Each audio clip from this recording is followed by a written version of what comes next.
Hello again, and what is hip? And welcome back to another video. And today I wanted to talk about the worst strategy guide ever made for one of the best video games ever made. It's funny how that works. The game I am talking about is none other than Final Fantasy IX. And this game used to be the underdog of the Final Fantasy series. There was a small subset of Final Fantasy fans that said that this was their favorite Final Fantasy game of all time. And as the years have gone by, it seems like more and more people have been kind of adopting that same idea. So Final Fantasy IX has actually built up quite a following in the past decade or so. And I first had my experience with Final Fantasy IX back in, I think it was middle school. I played it on the PlayStation 1. I found a used copy of it at my local game store and fell in love with it. It became my favorite Final Fantasy game of all time.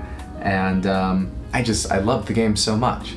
And so last year, I was out game hunting in Pennsylvania, a small city, and it's actually on my YouTube channel, but I found this game store and I found the strategy guide there. I love strategy guides. I love looking through them, not so much for the strategy part, but just to get as much content of the games I love as humanly possible. And I found this copy here. As you can see, it's very beat up, and it was also very cheap. So I had two questions. Why is it so cheap? And why is my copy so beat up? And I went to the guy, and the guy was like, this is known as one of the worst strategy guides of all time. And that's probably why it's so cheap, and also probably why it's so beat up, because the owner just hated it so much. And after looking through this, I can confirm with confidence that I think that's the case. I think the owner really did hate this, because it's a horrible, horrible strategy guide. Really, this is just a giant tease. A giant tease that cost $19.99. So for those of you who don't know, back in the year 2000, Square Enix hosted a big event. I believe it was in Tokyo, similar to like the Tokyo Game Show or E3. And they basically talked about the future of Final Fantasy. And it was here at this event where they announced Final Fantasy IX, Final Fantasy X, and Final Fantasy XI. I believe it was Square Enix's first MMO RPG. And launching aside Final Fantasy XI was a service called PlayOnline. And PlayOnline was basically the spine of Final Fantasy XI and a bunch of other MMOs released by Square Enix. It was the service that helped run those games.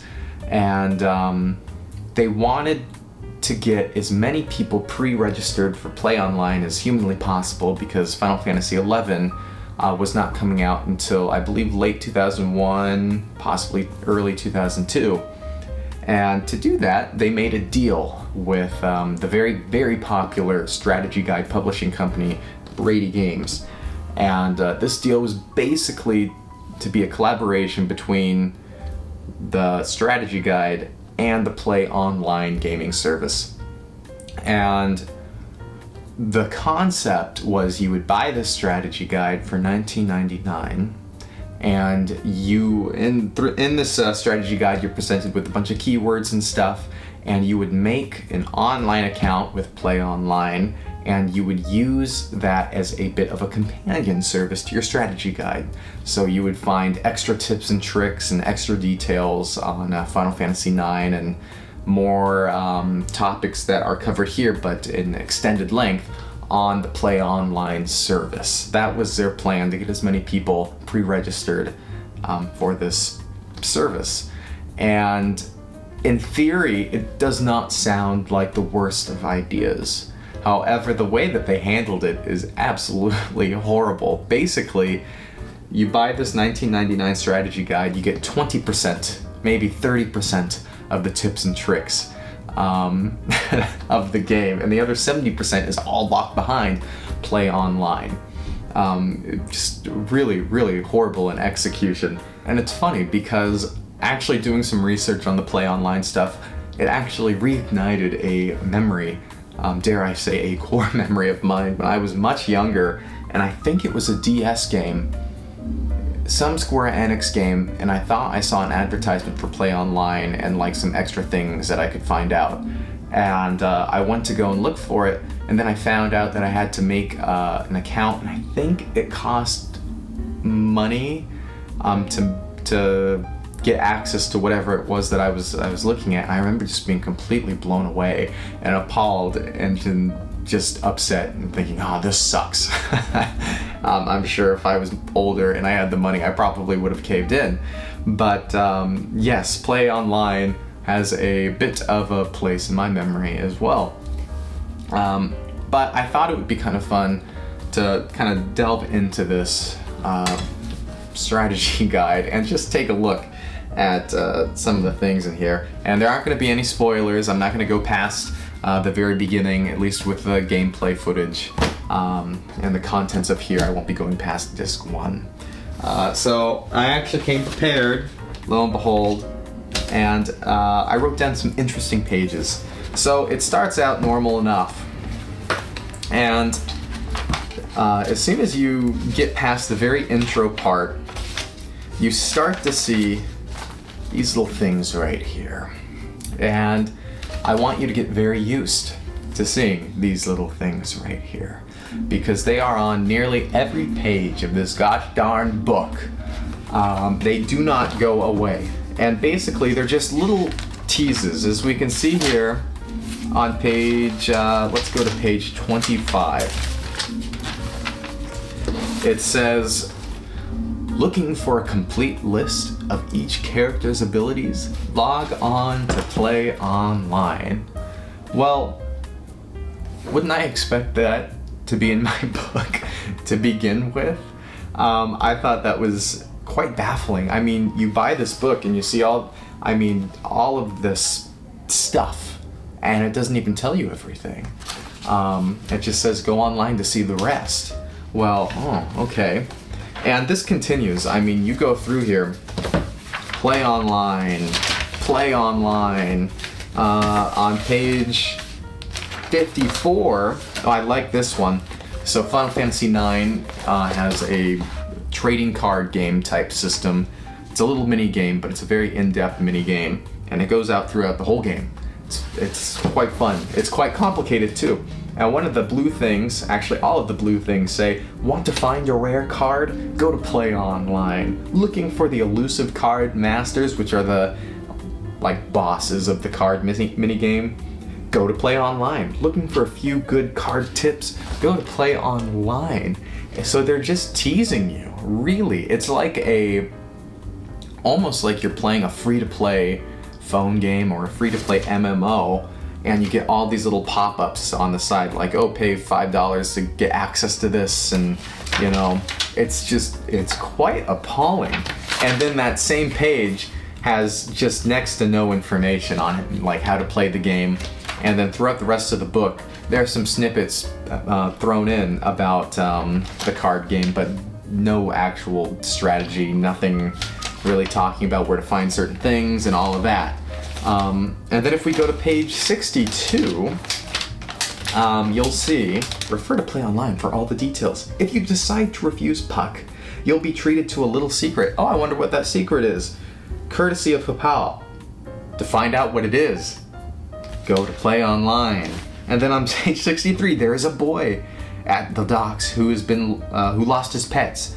PlayOnline can show you how the search can be worth your while. And they don't mention anything about that in the strategy guide. All of this stuff, you have to go online on the PlayOnline service. And each PlayOnline little blurb has a little keyword, and you type that in. It's crazy. I'd never seen anything like this. Page 68, this is one tough boss fight, but additional fighting techniques await you. So it's funny how they do it, because they start out with like a little tease, you know, it's like, oh, this is really tough, or, oh man, there's some really great treasure chests here. Go with PlayOnline to find out where you can find them. It's quite weird. And I thought it would be interesting to do a little comparison here. So this is the Final Fantasy VIII strategy guide. A controversial game in its own right, but one that I love nonetheless. And it's also a very long game, Final Fantasy IX is also a very long game. Final Fantasy IX strategy guide is about 200 pages long. Final Fantasy VII is about, 270 pages long. That's a whole extra 70 pages. But in the Final Fantasy IX strategy guide, there is so much empty space when you get outside of these little graphs. So much empty space, and then so much of that blue on the side, the PlayOnline stuff. Final Fantasy VIII, on the other hand, is completely full of information and how-tos and all the details, and no PlayOnline to be seen. So, I mean, that just kind of says it in itself. Both games are equally long. Final Fantasy IX is not 70 pages shorter gameplay-wise than Final Fantasy VIII. In fact, it might even be a little longer. I mean, just look at the size. I mean, you see the difference in the size of the strategy guides. And another fun thing is that the Final Fantasy VIII strategy guide is $14.99, and the Final Fantasy IX, okay, it's $12.99. It's not $19.99. I think they came out with a special edition one, though, that was a little more expensive. So this one is a little more expensive. But, so the PlayOnline service was out of commission for many years, the Final Fantasy IX part. It's actually still up and running, the PlayOnline service, but the only game that supports it is Final Fantasy XI, which, as I said, is still up and running. But to actually look at the Final Fantasy IX companion stuff, it was gone for the longest time. And through my research, I found a kind of a recreation of it. And so I'm going to look at that with you guys right now. Okay, so here is the original Final Fantasy IX companion site that was restored and put back together by Justin Bailey, so a big thanks to him. And as you can see here, he explains some of the stuff that he did. So it's a original site restoration from the year 2000, and you can see he redid some Flash stuff and made it more accessible to modern browsers. But as you can see here, we see a little picture of the little infamous PlayOnline blue box that we see in the strategy guide, and those keywords that I mentioned before.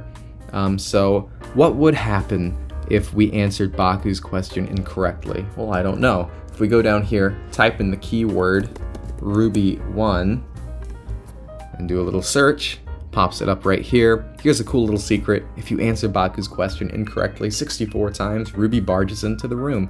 It's a cool little snippet, but again, I wish it was included in the strategy guide. And so here we have like the walkthrough, disc 1 through 4. It's all organized very nicely.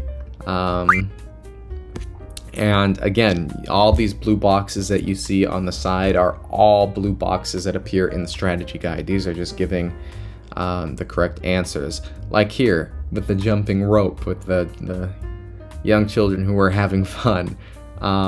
20 jumps gives you a 10 gil, 50 jumps gives you a card, 100 jumps gives you a Genji card. Like, again, it'd be nice if that was included in the original strategy guide. Pet Finder, this is the guy with the lost pet. What happens? You get a strong bomb card later on. So, just, little snippets of information that would be nice to have. And then they also give more detailed looks into the boss battles, better strategies, and all of that. You have a bestiary here, which again is really nice. The characters, if we look at Zidane, however you pronounce it, it gives all of his skills rather than just some. Like, that's one thing that really should be included in the physical strategy guide. And yeah, it's this is a very 2000s looking site because it came out in the 2000s, but it's a fun thing to look back on. And again, if this was maybe implemented in a better way, I really think this would have been quite cool, but using the strategy guide is just a little tease to the full information, not the coolest thing, especially since they're charging money for it. So yeah. So there you have it. I hope you guys had a good time exploring this kind of long lost portion of gaming history. Well, maybe not quite as lost as I thought, because this could have very well have been the precursor to all of the microtransactions and ads and stuff that we see today, and free-to-play games and all of that stuff. It's just so interesting to see where a lot of these things get their start. Yeah, thank you guys so much for watching. Do you have any experiences with the Final Fantasy IX strategy guide or the PlayOnline service? I'd love to know in the comments below. But thank you guys so much. Have a good one.